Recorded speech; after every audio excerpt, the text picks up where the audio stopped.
Good morning, parents. Good morning, fellow parents. How are you? You're a bit cold. Is it because it's cold, the weather? Are you, so far, how are you feeling now that you are here to receive your son? Are you excited? Good. My name is JESSICAH-ALLSMILES. I'm a counseling psychologist by profession. I work with Allsmiles Therapy Center, and I'm delighted to be here because of our children.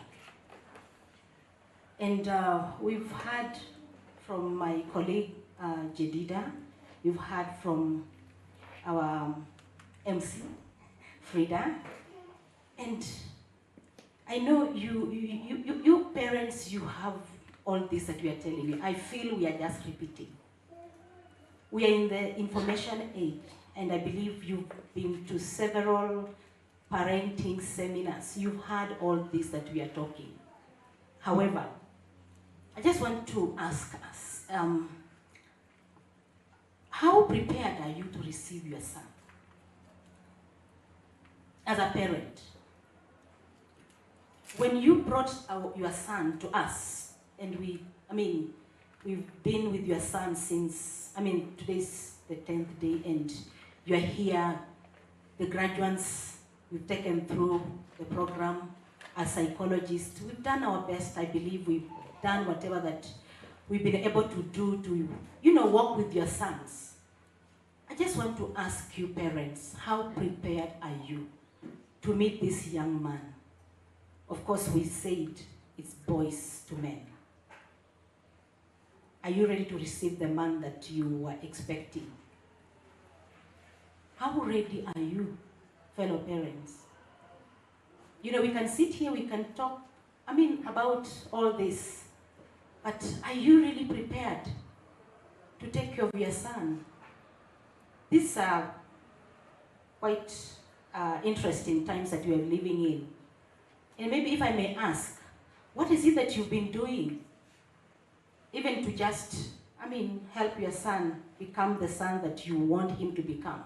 She's just talked about these issues that our children are struggling with. What is it that you are doing for your son to be different from the rest? This LGBTQ, it keeps on going now. We don't know what will be added. So how prepared are you as a parent? We'll hand over your son to you. We've been with him. We've been able to do our best to equip them, to talk to them what's happening. So are you going to add on it? Are you going to undo? Are you going to, do whatever that you're going to do? So I'm just challenging us. I'm also a parent, and I am privileged to be a mother of 4 boys. Yeah, 4. And I have 16-year-olds, twins. So I've had an experience of what it means to work with these young men, especially in their teenage.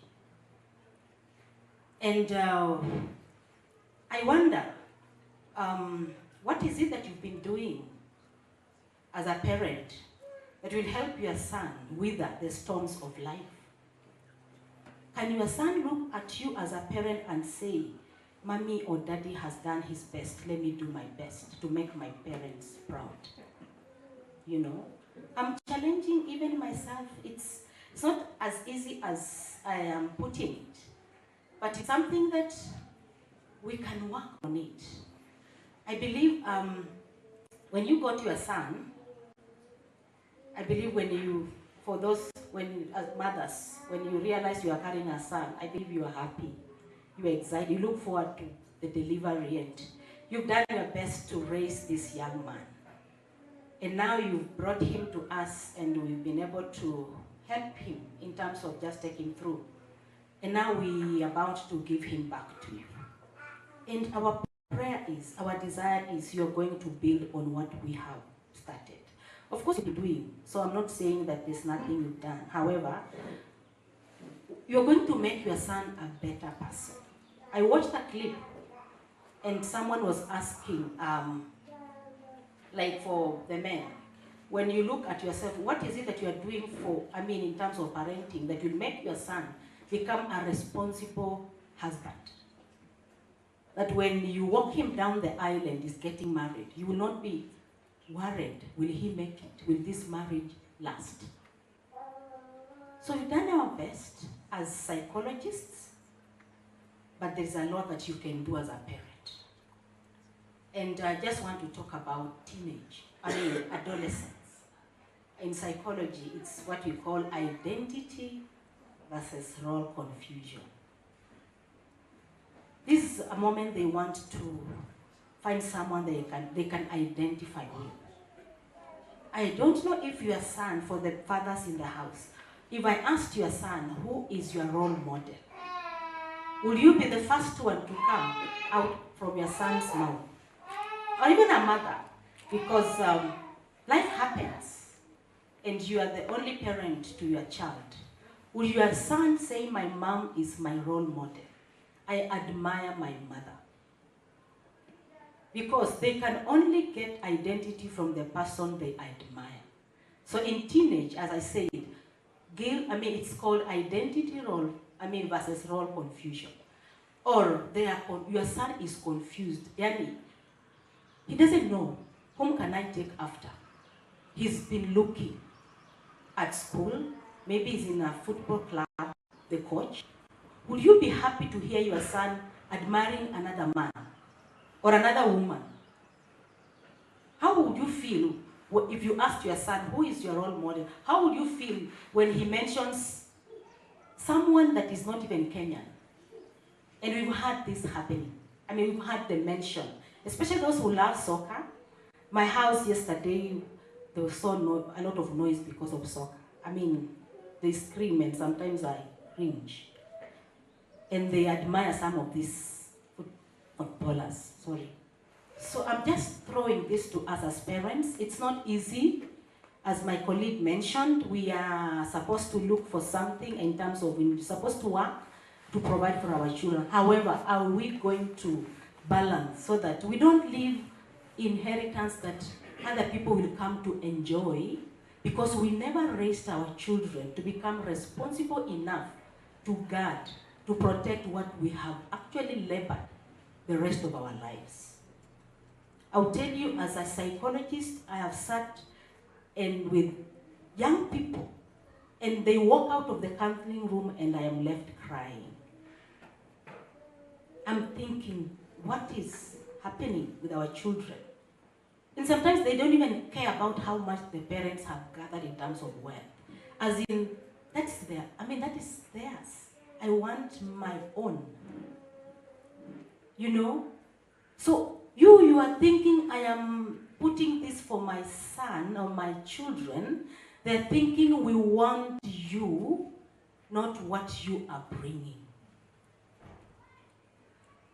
It's not as easy. I am a parent. Sometimes I arrive home, it's like, I feel guilty because I have not had time with my children. But we can balance this. And it's not really the amount of time. You can have 10 minutes with your son that can leave lasting impact, as opposed to being there the whole day and not even having anything, as in you've not impacted your child. So even as busy as we are all busy doing whatever we are doing, what I'm trying to drive home is spend quality time with your son. Let him find his identity from you as his parent, as his mother. Because, you can't expect someone to come and do it for you if you are a single parent. I can identify with that. But I have actually tried. And the strength that keeps me going sometimes when my son calls me, I have an interesting son. I have 4, but there's this particular one. He called me and asked me, I just wanted to find out if you arrived at the office safely and if you are well. That gave me energy, a surge of energy, that this child really thinks about his mother. So, what's the type of relationship, what type of a relationship do you have with your son? Is it a relationship where when you hoot at the gate, they will clear everything and go running, as in daddy has arrived, mommy, has arrived? Or is it a relationship where when you walk in, it's like they continue with what they were doing? It's like they are comfortable being in your presence. Parents, are we together? Tuko pamoja? Sio ile ya Jubilee. So are we together? So I'm just throwing this to us because we can stand here, we can take you through all this. However, I'm just challenged. Let it come from your heart. Let it be your primary responsibility as a parent. And by the way, we can actually make up in terms of the time that we've lost. We can actually redeem. We can actually tell our children, yes, I've not been there for you, but I am willing to start afresh. Even being vulnerable as a parent, when whatever you did during your teenage, when you just sit down with your son and take them through, you know, the way you used to have some crashes on girls, how you broke some of them, their hearts, and how you felt. And, you know, helping him realize it was not the best thing. I'm not telling you because I'm proud of it, but I realize it's not the best thing that I did. Making someone cry, you know. Raising a responsible man. That when he settles down, he will be able to have a family that you as now a grandparent for when they get kids, you're proud to visit them and hold those children. And you are leaving a legacy as a parent. So this particular stage we call identity versus role confusion. That's adolescence. Peer groups are very influential at this particular stage. And their friends matter. I mean, it's what their friends say that matters to them. And as I mentioned, my children will ask me, Mom, I want to go to visit my friends. And it's a good thing. However, do you know their friends? As in, do you know that family as a parent? Do you know the type of the family these friends or the friend comes from? Because we've had cases where our children innocently went for a sleepover because they went to their friends, they had this birthday party. But the things that happened there, you regret, you wish you never released your child to go to this party. So friends, here friends, I mean, they mean a lot. They mean the whole world. My friends said. And also we can't deny them to have friends. So actually at teenage, at this adolescent, you're supposed to have been your son. I mean, this is just a stage, as we say, human growth and development. This particular stage is quite critical. However, you are supposed to have begun this journey from the day you conceived. You know, just connecting with your child as a parent. And then another thing is physical changes in the bodies of our children. I was surprised when my son, my second-born son, got into adolescence, pimples popping up. And he told me, Mom, unikuje na scrub, buy me a face scrub. I'm like, what do you mean? I mean, he was so concerned about his face. You know, I used to assume it's us women, you know, pimples, we feel uncomfortable. But now it got me like, even my son was concerned about the pimples. So I had to actually buy for him this scrub. And it's idea, it helped him. Sometimes I talk, you know, like them, they have influenced me. So it helped. So now my twins, when they got their boys, it wasn't strange when they asked me for the first. So it's not a woman thing, even their appearance matters. How they look. When those pimples are all over the place, they feel bad. They feel they are ugly. So helping them even realize they need to just, I mean, working with them and even encouraging them. And also now, there's what we call identity crisis setting in, trying to find themselves. Who am I? And also, this is the period where LGBTQ, now these people come for them. And they're actually taken over. Because they're trying to find their identity. So if you didn't do your work as a parent, And I ask those people who are when I talk to people in maybe church circles, we have actually assumed that the so-called what are they called, youth pastors are supposed to take care of your children or whatever. It is not their responsibility. Even your teachers, as much as you take them there to, I mean, you pay for them to be taught. I mean, to go through learning, not parenting. So let's not assume that somebody else will do it for you. So this particular moment where there's a crisis, they're trying to find their identity, it is you to work with them as a parent. And for those who are here because you are a single parent, especially single mothers, it's important for you to look for a father figure. Identify a father figure, someone who has values. Someone that can instill good values in your son. You can't do this alone. Ladies, mothers who are here, if you're a single parent, just identify a father figure. Someone that can actually help your son develop masculinity. Boys to men, they are not yet there. As much as they have gone through this, they are still transitioning. They are still going through the process. So don't go home and call her, I thought umekuwa mwanaume. I mean, you become a man. So please don't use that to make him feel like intimidated. Kwani, what happened? It's a process. You'll transition through it. It's gradual. So get a father figure who can actually affirm your son. Make him feel, call that man out of him. And just allow him to become the man that you want him to become. That ideal man that you have in your mind. Let someone do it for you. And someone that you respect. Someone that you will not regret. So the other one is a romantic involvement may occur at this particular stage. So I'm not very sure how close you are with your son and if you've actually gotten time to just talk to him matters sexuality. In terms of even having intimate moments, in terms of sex. So I don't know if you've done that. That is that should come from you as a parent, not from the teachers, not from uncle or maybe someone else, a mentor. It's supposed to come from you as a parent. I know sometimes in our African culture it's a bit hard, but you can try.